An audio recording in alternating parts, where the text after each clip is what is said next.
तर आज मी उपवासासाठी आप्पे बनवणार आहे, तेही कमी साहित्यामध्ये आणि खायला चविष्ट झटपट होतात।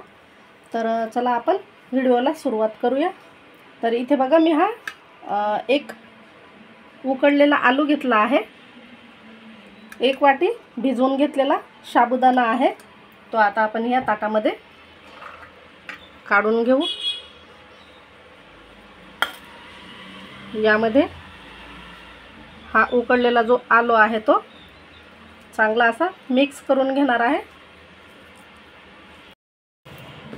तर बघा आलू आणि हा जो भिजवलेला साबुदाणा आहे तो छान आपण एकजीव करून घेतला आहे, मिक्स करून घेतला आहे। आता आधी हात धुवून घेते। तर आता ह्यामध्ये मी ही थोडीशी कोथिंबीर टाकते बारीक चिरून। आपण उपवासाला बनवत आहोत हे आप्पे, तर तुम्ही उपवासाला कोथिंबीर खात नसाल तर नाही टाकली तरी काही हरकत नाही। मी इथे थोडीशी अशी कोथिंबीर टाकली आहे आणि ही हिरवी मिरची सुद्धा बारीक असे तुकडे करून टाकते। हिरवी मिरची तुम्ही अशी भरड करूनही टाकू शकता। तर ही हिरवी मिरची सुद्धा टाकायची, चवीनुसार मीठ टाकायचं आहे।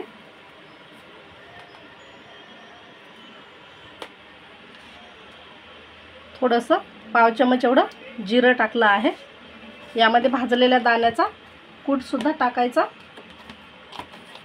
तर हा कूट मी थोडासा जाडसर वाटून घेतलेला आहे, तो टाकायचा, साधारण 3-4 चम्मच एवढा।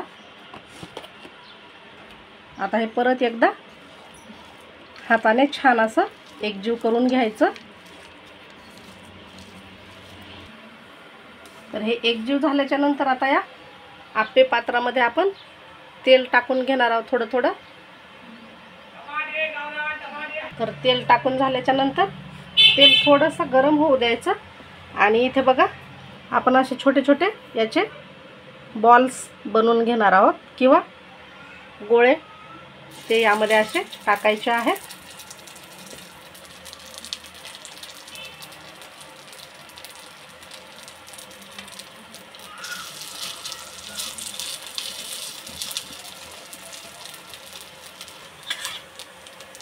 तर आपण हे आप्पे टाकून घेतले आहे। आता थोडं थोडं वरूनही तेल टाकायचं आणि छान दोन्ही साईडनी मस्त असं भाजून घ्यायचं। तर आता याच्यावरती झाकण ठेवते, नंतर थोडं 1-2 मिनिटांनी पुन्हा आपण हे परतून घेणार आहोत किंवा भाजून घेणार आहोत।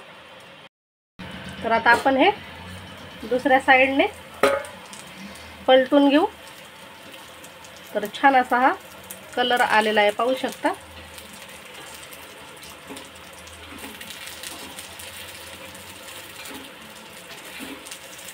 सर्व बाजूने आपल्याला हे व्यवस्थित असे भाजून घ्यायचे आहे।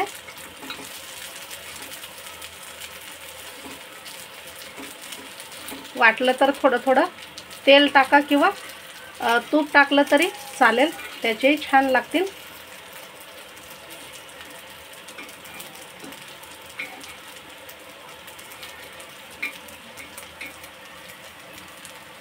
आता हे सर्व आपण भाजून घेणार आहोत।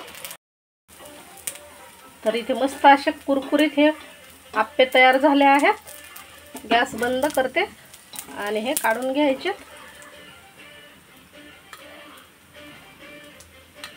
नेहमी आपण साबुदाणा खिचडी किंवा वडे बनवतो, तर एखाद्या वेळेस हे असे आप्पे बनवून बघा, खूप छान लागतात, कमी तेलामध्ये आणि झटपट तयार होतात, चवीलाही तेवढेच चविष्ट लागतात हे।